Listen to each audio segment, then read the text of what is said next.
Hello student, जैसा मैंने आपको पहले भी कहा था कि आप लोग अपनी प्रेमचंद जी की जो कहानी है दो बैलों की आत्मकथा उसको अच्छे से पढ़ लीजिएगा। और मुझे पूरी उम्मीद है कि आप लोगों ने बुक्स भी खरीद ली है और इस चैप्टर को पढ़ भी लिया होगा।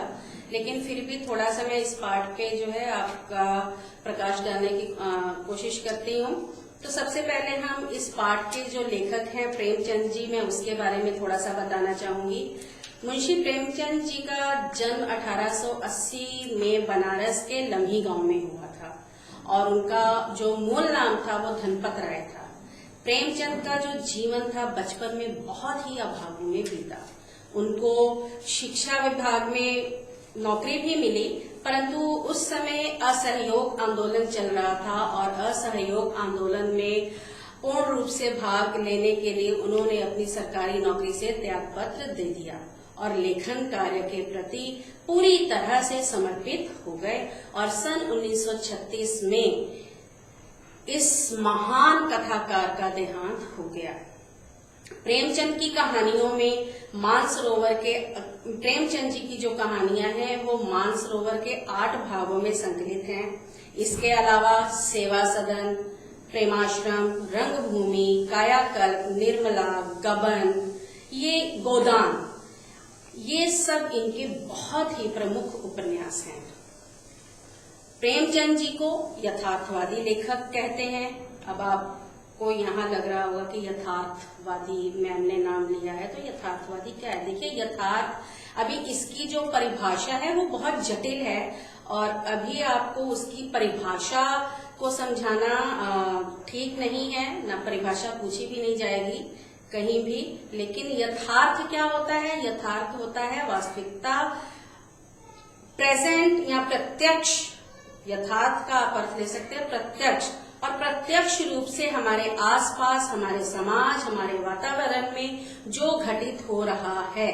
तो मुंशी प्रेमचंद जी ने भी वो जिस गांव और शहर के परिवेश में रहे उसको देखा और जिया, उसकी अभिव्यक्ति उनके कथा साहित्य में मिलती है।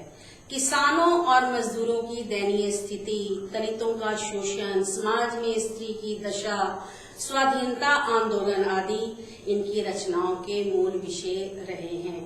तो मैंने पहले बोला है कि यथार्थवादी लेखक हैं। तो आज भी आप प्रेमचंद जी की कोई भी कहानी पढ़े, कोई भी उपन्यास पढ़े, कहीं से भी उनके साहित्य को जब आप पढ़ते हैं तो आप यही पाएंगे, आपको यही एहसास होता है, अरे ये तो घटित हुआ है, हाँ ऐसा ही होता है।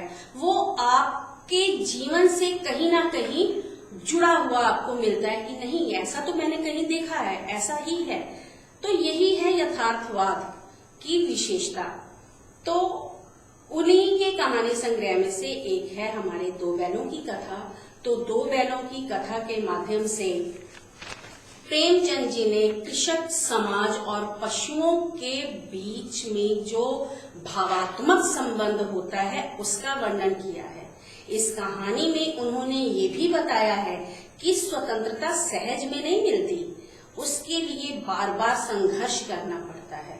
इसलिए परोक्ष रूप से ये कहानी आजादी के आंदोलन की भावना से जुड़ी है। तो इस कहानी में आपने देखा भी कि जो झूरी के 2 बैल हैं, हीरा और मोती, जिसको अपने मालिक से बहुत प्रेम था, किसी कारणवश झूरी जो है इन दोनों को अपने साले के यहाँ भेज देता है। उनका जो साला था वो गया है, लेकिन कहीं ना कहीं जो ये दोनों बैल हैं, हीरा और मोती, वो ये सोचते हैं, गलत फहमी होती है कि इन्होंने शायद जो है झूरी ने हमें बेच दिया है। अब चूंकि उनका गया से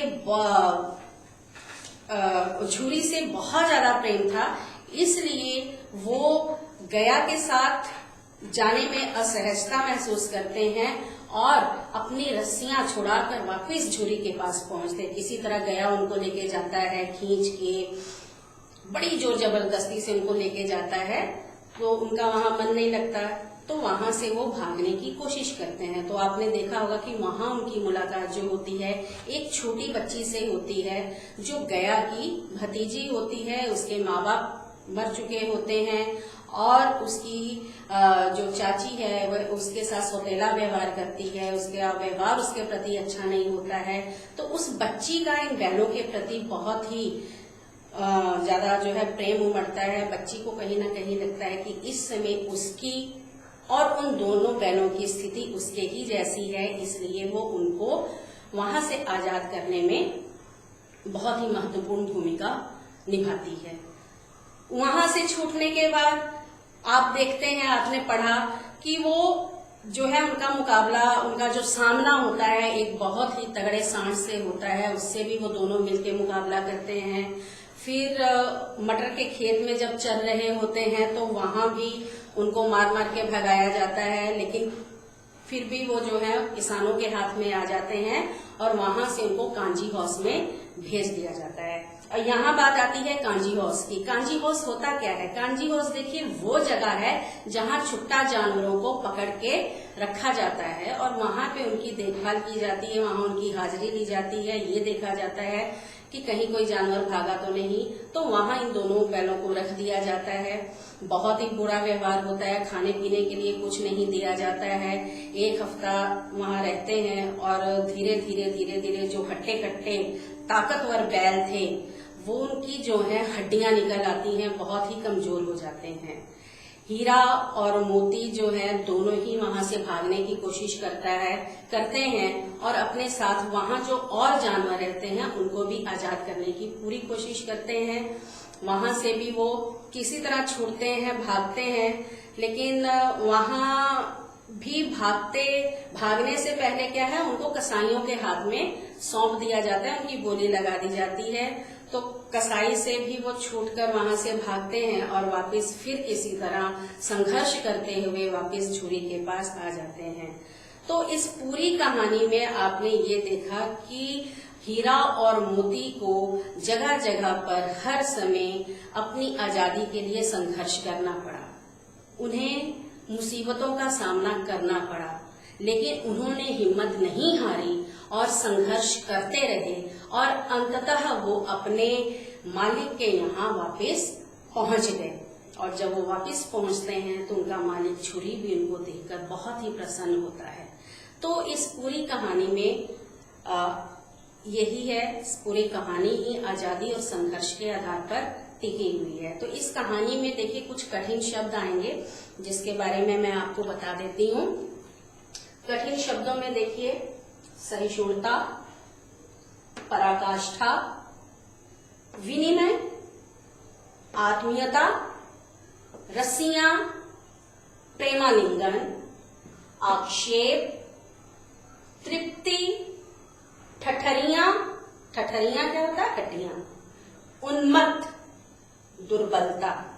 तो ये है आपके कठिन शब्द, सहिष्णुता, पराकाष्ठा, विनिमय, आत्मीयता, रस्सियां, प्रेमालिंगन, आक्षेप, तृप्ति, ठठरियां, उन्मत्त, दुर्बलता। तो ये है आपके कठिन शब्द, इनको नोट कर लीजिएगा।